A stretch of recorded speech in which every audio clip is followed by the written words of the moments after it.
Assalamualaikum warahmatullahi wabarakatuh. Alhamdulillah, wassalatu wassalamu ala rasulillah Sayyidina wa maulana Muhammad ibn Abdillah wa ala alihi wa ashabihi wa mawala asyhadu an la ilaha illallah wahdahu la syarikalah wa asyhadu anna Muhammadan abduhu wa rasuluhu la nabiyya wa la rasula ba'da. Rabbi shrah li sadri wa yassir li amri wahlul 'uqdatam min lisani yafqahu qawli. Subhanaka la ilma lana illa ma 'allamtana innaka antal alimul hakim. Bapak Ibu sedherek sama pengasahan rahmatullah sesarengan monggo kula dherekaken muji syukur dumateng Allah Subhanahu wa taala ingkang sampun peparing nikmat dumateng kita sedaya. Zahir ugi batin khususipun Islam iman.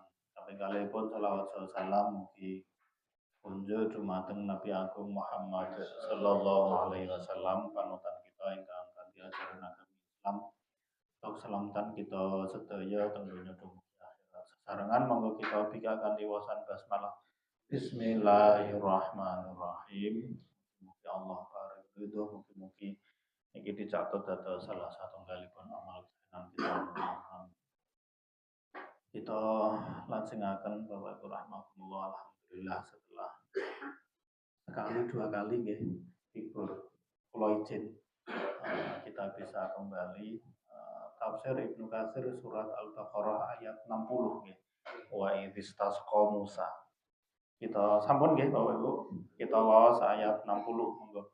A'udzu billahi minasyaitonir rajim. Bismillahirrahmanirrahim. Wa idzis tasqa Musa liqaumihi faqul nadrib bi'asakal hajar fanfajarat minhu nata asyrata aina qad alima kullu unasim mashrabahum kulu washrabu mir rizqillahi wala ta'saw fil ardi mufsidin. Bapak Ibu rahimahumullah, di ayat 60 niki masih melanjutkan kisah kaum Bani Israel dengan Nabi Musa. Allah Subhanahu wa taala mengatakan di ayat niki wa itistasqa Musa liqaumihi. Ingatlah kalian semua wahai kaum Bani Israel atas nikmat yang aku berikan kepada kalian ketika Allah Subhanahu wa taala niku menuruti permintaan Nabi Musa saat mereka kehausan ketika berada di tengah padang pasir. Dulu dikasih mana salwa di ayat-ayat sebelumnya. Mereka merasa nggak sabar pengen sing macam-macam. Ketika haus nih mereka meminta minum kepada Nabi Musa di saat di tengah gurun itu tidak ada apapun yang bisa diminum. Semuanya tandus, nggak ada apa-apa, nggak ada sesuatu yang bisa dipakai untuk menghilangkan dahaga.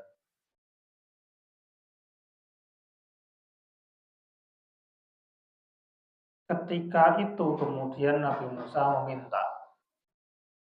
meminta kepada Allah Subhanahu wa taala supaya diturunkan untuk kaum Bani Israel niki hujan. Istasqa niku istisqa niku, salat istisqa. Salat untuk minta hujan. Di sini Nabi Musa Bapak Ibu memohon kepada Allah supaya kaum Bani Israel niki diberi napa niku air ngeten nggih karena mereka kehausan. Lalu apa jawab Allah terhadap permintaan Nabi Musa? Allah bilangnya faqulna, maka kemudian kami berfirman kepada Nabi Musa, idrib bi'asakal hajar. Pukullah tongkatmu wahai Musa ke batu. Maka fajarot min husnata asyrata ayna. Maka kemudian batu niku memancarkan 12 mata air. Ini bisa kita bayangkan ngeten. Normale wong nek salat istisqa niku airnya kan ya turun dari langit. Minta hujan. Iki Nabi Musa njaluk istasqa juga. Minta diberikan air buat minum, buat memenuhi kebutuhan kaum Bani Israil. Allah itu ingin menunjukkan kekuasaannya bahwa air niku yo atas kehendak Allah, niku tidak hanya bisa turun dari langit atau memancar dari dalam tanah lewat nopo niku sumber-sumber mata air. Bahkan kalau Allah menghendaki batu yang pada dasarnya niku biasanya menghalangi keluarnya air, niku justru menjadi sumber keluarnya air. Awak dhewe nek ngebur sumur ngoten nggih, wis kadung dalem ternyata kadangan batu sing gede napa-napa sampai buri mata burnya niku patah napa-napa. Itu kan menghalangi. Batu niku menghalangi air. Artinya nggak mungkin dimasuki atau ditembus oleh air. Allah niku menunjukkan ngaten nggih kekuasaannya dengan apa? Memunculkan air dari dalam batu ini.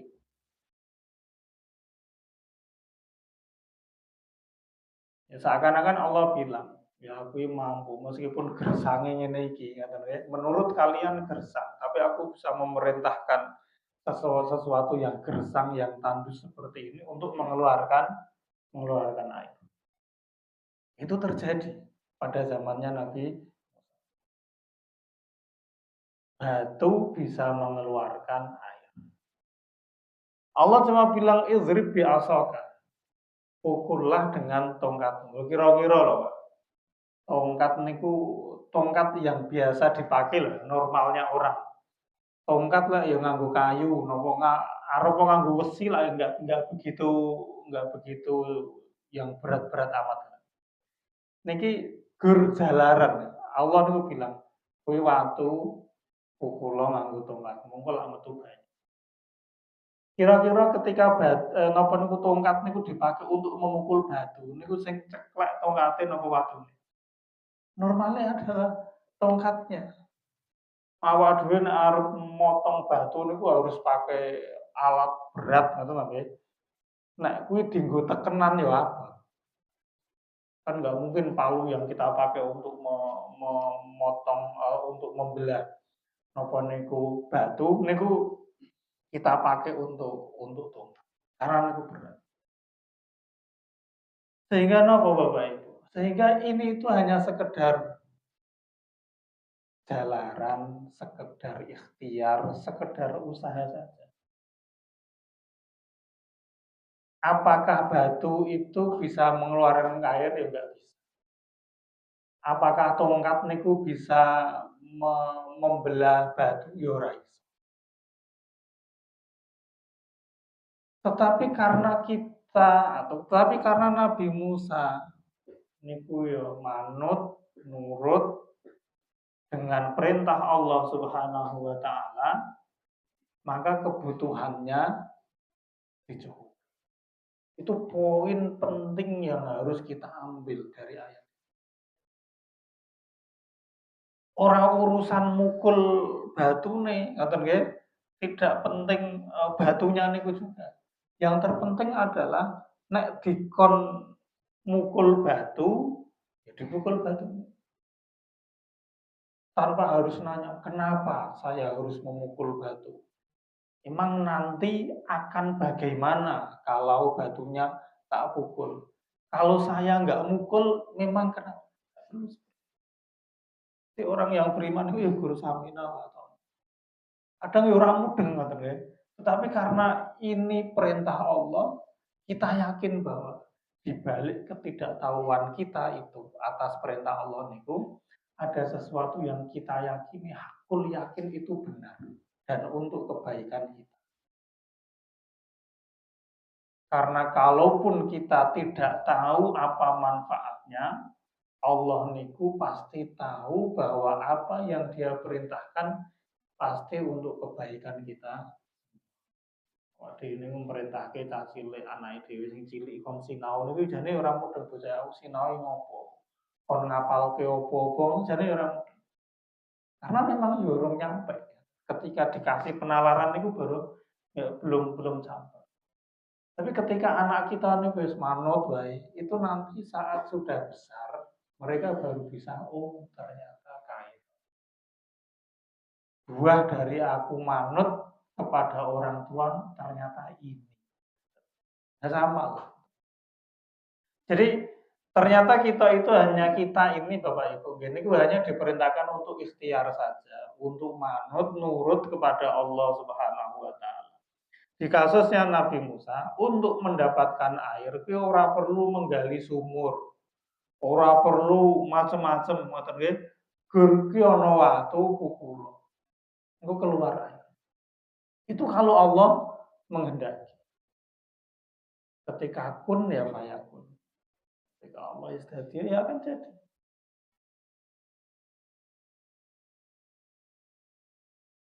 Sebelumnya Nabi Musa juga sudah menggunakan tongkatnya untuk dipakai memukul lautan, lalu lautannya. Sebelumnya dipakai juga untuk nopo tongkatnya dilempar lalu berubah menjadi ular dan seterusnya. Artinya ketika kita niku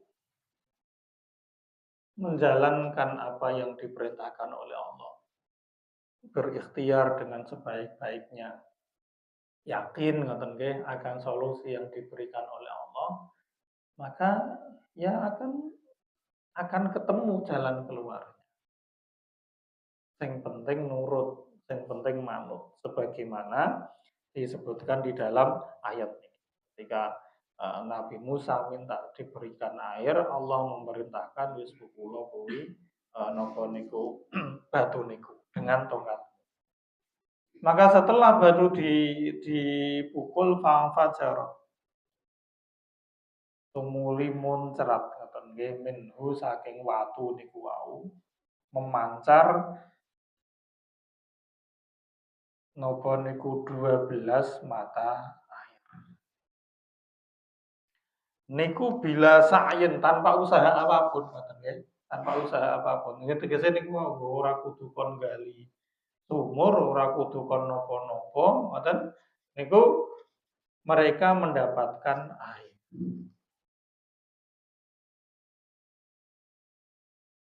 Dalam kisahnya cukup banyak nggih riwayat-riwayat tentang kisah Nabi Musa memukul batu dengan tongkatnya lalu keluar memancar air di dalamnya niku di dalam kitab-kitab tafsir niku disebutkan panjang lebar. Ini beberapa riwayat dinukil oleh Imam Ibnu Katsir, nanti bisa dibaca ya Bapak Ibu secara lengkapnya, misalnya disampaikan oleh Ibnu Abbas.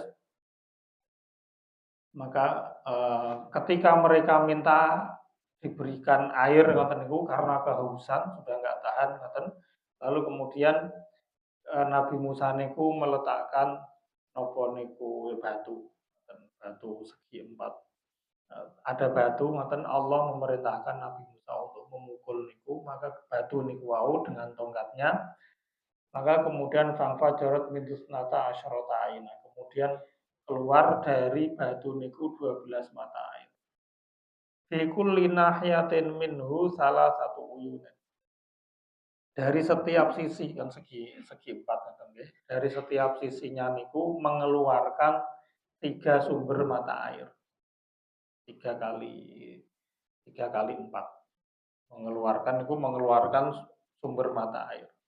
Kenapa 12? Karena nopo niku sibet atau nopo suku Bani Israil niku cacahe terain niku cacahe wonten 12. Jadi setiap kelompok dari masing-masing keluarga besarnya Bani Israil niku diberi jatah minum dari salah satu sumber yang keluar dari batu niku.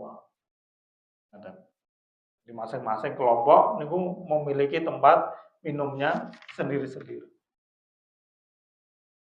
Qad alima kullu unasin masyrabah. Dan setiap golongan niku mereka mengetahui mana yang menjadi sumber air minum bagi golongan mereka.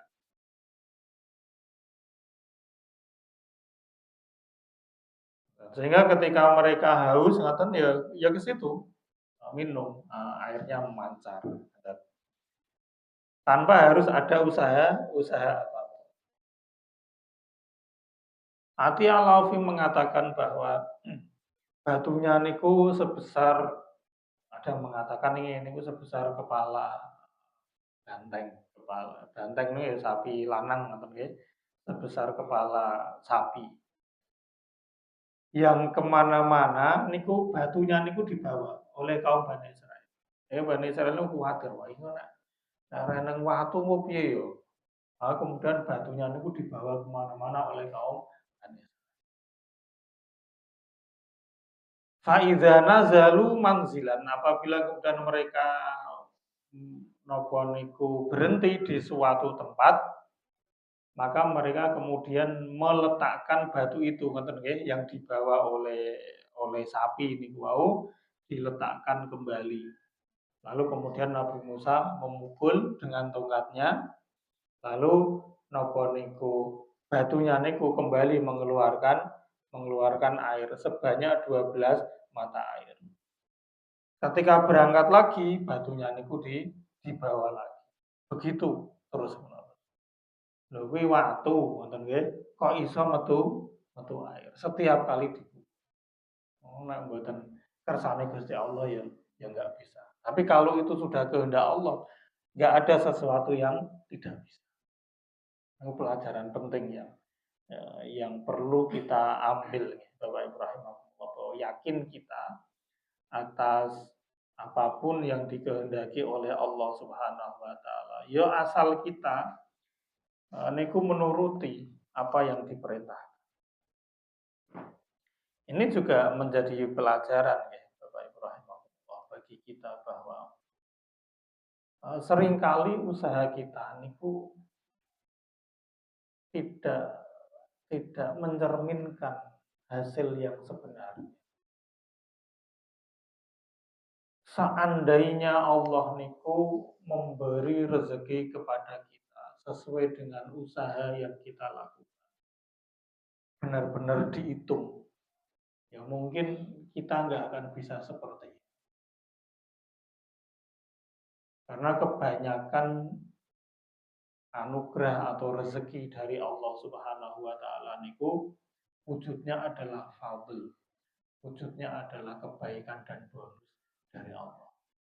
Nah, waduh misalnya ini gajine berapa ngoten nggih, kudune dengan beban kerja kita yang seperti ini niku atas baiknya Allah, kita niku selalu diberi bonus oleh Allah.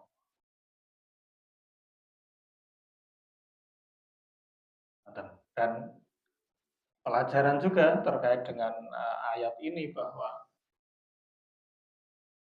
kita niku jangan pernah berputus asa saat kita punya Allah. Karena Allah itu bisa melakukan apapun yang Dia kehendaki. ora kudu masuk akal ngoten nggih. Jadi apapun yang ketika Allah niku sudah menghendaki ya nggak akan terjadi. Dan itu tidak perlu digumunke. Ketika memang itu yang menghendaki adalah Allah Subhanahu wa taala. Makanya di surat Ali Imran banyak sekali kisahnya. Dimulai dari Sayyidah Maryam. Dimulai dari Sayyidah Maryam yang nopo niku dia nggak kemana-mana. Sayyidah Maryam itu kan diwakafkan dirinya niku untuk ibadah. Jadi memang berada di mihrab terus nggak kemana-mana. Ini rezeki ini dijamin kalau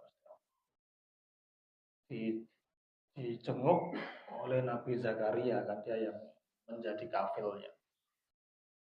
Ceklah kok untuk Ma'man nih konti. Kamu gak kemana-mana. Ya Maryam anna laki. Kamu dapat ini dari mana?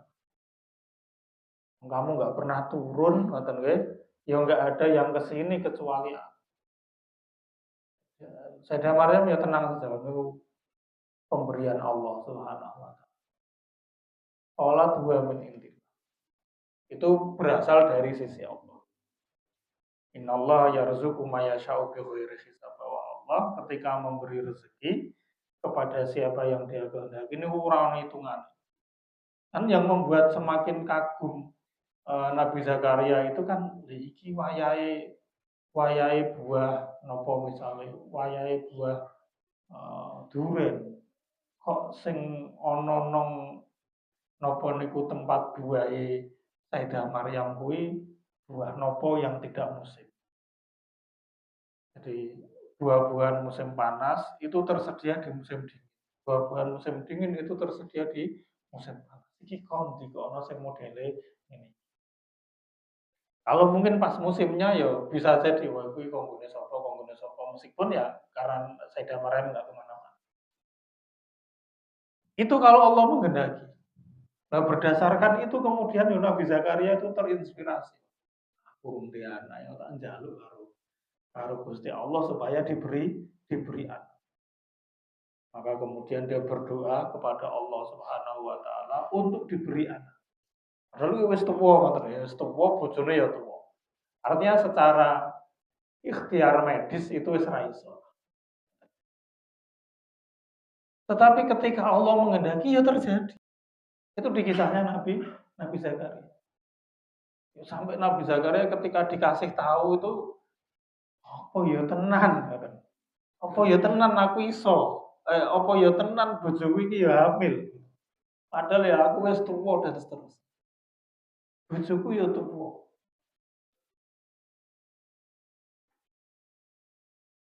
Sampai Nabi Zakaria kan minta, kira-kira tandane apa? Nek bojoku kuwi pas metenge ya, pas hamil niku tandane apa? Sampai seperti itu. Karena dia enggak napa niku kagum terhadap kemampuan Allah Subhanahu wa taala. Ya beneran melahirkan Nabi Yahya, ngoten nggih. Nabi Ibrahim juga kan ketika ceritanya niku ada malaikat yang mau mengazab kaumnya Nabi Lut, mampir sik nenggone Nabi Ibrahim. Istrinya datang, atau istrinya tiba-tiba muncul, lalu malaikatnya niku memberikan kabar bahwa dia akan napa niku hamil dan melahirkan. Ya Nabi Ibrahim juga kok iso bojoku hamil, aku wis tuwa, bojoku yo mandul. Nabi Ibrahim bilang kayak gitu. Ya malaikat ya wis ngono kuwi nek Allah wis karep ya wis ora kudu nganggo jalaran apa. Artinya bahwa ketika kita niku punya Allah cukup, maka kita selalu bilang hasbunallah. Cukup Allah itu bagi kita niku cukup. Duwe Gusti Allah niku wis cukup untuk segala-galanya. Saat kita benar-benar bisa kayak dalam tanda petik memanfaatkan menyikapi. Maka ya cukup menyedihkan dan mengherankan apabila wong iman tetapi dia merasa putus asa. Lho duwe Gusti Allah, kok ora percaya urip, tidak percaya diri menjalani hidup. Niku koyo ngece Gusti Allah. Emangnya aku ora iso nguripi kowe piye? Aku itu zat yang maha kaya dan kekayaanku nggak akan berkurang ketika tak kasih kepada kalian semua. Ngono kok iso. Maka monggo lah Bapak rahimakumullah. Enake dadi wong iman ngoten. Tapi yang penting niku manut kepada apa yang diperintahkan oleh Allah Subhanahu wa taala, mengikuti niki kisahnya Nabi Musa. Kulu washrobu mir rizqillah. Makanlah kalian mana salwa yang sebelumnya sudah diberikan kepada kalian wahai Bani Israel. Washrobu dan minumlah dari air niki yang kalian peroleh tanpa usaha berarti. Yang semua itu mirizkillah, semua itu dari pemberian Allah Subhanahu wa taala. Itu benar-benar fadl dari Allah Subhanahu wa taala. Kalau itu hasil dari kerja mereka, Allah akan memerintahkan yo kono digali sumure sampai jero ketemu sumber. Lah itu usaha katanya. Lah ikur watu dipukul keluar. Dinikmati itu. Lalu kemudian di akhirnya Allah mengatakan wala ta'tau fil ardi mufsid. Kalau kamu sudah tahu akan nikmat yang diberikan oleh Allah kepada kalian seperti itu yang begitu banyak ngaten nggih tanpa usaha yang berarti dari kalian ngaten wala ta'sau fil ardi, janganlah kamu napa niku bertebaran di muka bumi dengan membuat kehancuran. Jangan merusak aturan yang sudah ditentukan dengan baik oleh Allah Subhanahu wa taala. Wong sudah jelas-jelas mendapatkan nikmat yang begitu banyak dari Allah Subhanahu wa taala. Kok kemudian menggunakan nikmat itu untuk sesuatu yang tidak dikehendaki dan diridhoi oleh Allah. Ini kan kebangetan. Kok tidak berterima kasih kepada Allah. Maka pengertian dari nikmat niku Bapak Ibu rahimakumullah, nikmat niku adalah kita memaksimalkan sebanyak-banyaknya pemberian dari Allah Subhanahu wa taala untuk sesuatu yang diridhai oleh Allah. Itu syukur terhadap nikmat. Sehingga misalnya awak dhewe niku sehat, bentuk syukur kita terhadap nikmat niku adalah ya kita maksimalkan sebanyak-banyaknya kesehatan ini untuk sesuatu yang diridhoi oleh Allah Subhanahu. Ya, kita pakai ke masjid, ya ngaji, ya nopo sesuatu yang bernilai positif. Jangan malah kemudian ketika kita diberi kekuatan oleh Allah lalu kemudian bertebaran ke muka bumi membuat kerusakan. Awale Bani Israel niku wau ngelak ora iso ngopo-ngopo. Piye rasane wong ngelak nggih? Itu udah dikasih minum. Lapar dikasih makan. Yang awalnya enggak kuat menjadi kembali kuat. Sing nguatke ya Gusti Allah, sing ngrejekeni ya Gusti Allah. Lho ngono kok kekuatannya dipakai untuk kemungkaran. Kira-kira wong sing model. Ya sama kita dimampukan oleh Allah seperti ini. Kemampuan ini ya dari Allah Subhanahu wa taala.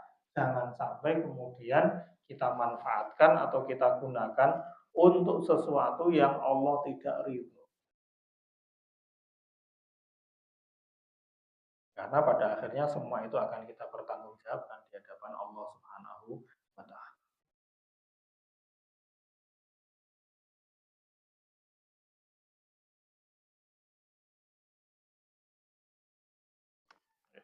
Jadi niku Bapak Ibu rahimakumullah, niku ringkasan dari ayat 60 surat Al-Baqarah di tafsir Ibnu Katsir bahwa Allah Subhanahu wa taala melengkapi nikmat yang diberikan kepada kaum Bani Israel. Makan sudah ngoten nggih, mereka haus diberi minum. Mangke di ayat berikutnya Bapak Ibu, mereka udah dikasih mana salwa niku. Aku bosen mamu niki. Aku butuh variasi makanan. Makanya di ayat berikutnya mereka tuh ngenyang. Lan nasbiru ala ta'amin wahidin. Kami nggak sabar kalau harus makan satu menu tok. Nyawa dia kadang tempe wae to Bu. Bendino tempe wae misalnya kata dulu. Kita harus tahu bahwa tempe niku ya banyak orang-orang yang mengharapkan bisa. Maka jangan pernah kita meremehkan sesuatu yang merupakan nikmat Allah. Kadang-kadang sesuatu itu kita rasa bukan lagi menjadi nikmat karena kita sudah terbiasa merasakan. Padahal bagi orang lain ngoten nggih, urip iso maem tempe niku wis sapolena. Cobalah tengok saudara-saudara kita yang sekarang diuji oleh Allah misalnya saat ini kebanjiran dan seterusnya di Sumatera yang semuanya habis ngoten nggih. Betapa mereka jangankan tempe katanya berharap mendapatkan air minum yang bersih. Itu kan sesuatu yang sangat nih. Waduh, banyu dibuang-buang karena kene yo sugih banyu dadi serasa mikir. Kadang-kadang nikmat niku tidak kita rasa sebagai nikmat karena kita sudah menganggapnya niku biasa. Sementara niku sesungguhnya adalah nikmat. Nah, waduh yang pas sehat yang tadi rasanya ini mboten nikmat. Nah, pas loro terus krungu pengajian ngeten iki ora iso melu ngoten nggih. Nang omah rasane nang ati gratis. Pas ndang sehat, ndang iso pengajian. Nek wis sehat ya iya. Ya mangkat tenan, ngoten ya mangkat tenan. Ya insyaallah ngoten Bapak Ibu rahimakumullah. Mungkin iki bisa menjadi bahan perenungan bagi kita bersama. Intinya adalah manut kepada Allah Subhanahu wa taala, jalan keluar pasti akan diberikan. Lewat jalur-jalur yang mungkin tidak masuk akal. Karena Allah tidak perlu logika untuk memberi jalan keluar. Laksanakan saja apa yang diperintahkan oleh Allah sebaik mungkin. Allah akan bergerak dengan cara Allah sendiri untuk memenuhi janjinya bahwa Allah pasti membela orang-orang yang mungkin ini manfaat. Yang ngapunten mobile wonten klen-klenipun insyaallah pekan depan kita lanjut. Monggo sarengan kita tutup kanthi waosan hamdalah kafaratul majlis. Alhamdulillahirabbil alamin. Subhanaka Allahumma wa bihamdika asyhadu an la ilaha illa anta astaghfiruka wa atubu ilaik. Assalamualaikum warahmatullahi wabarakatuh.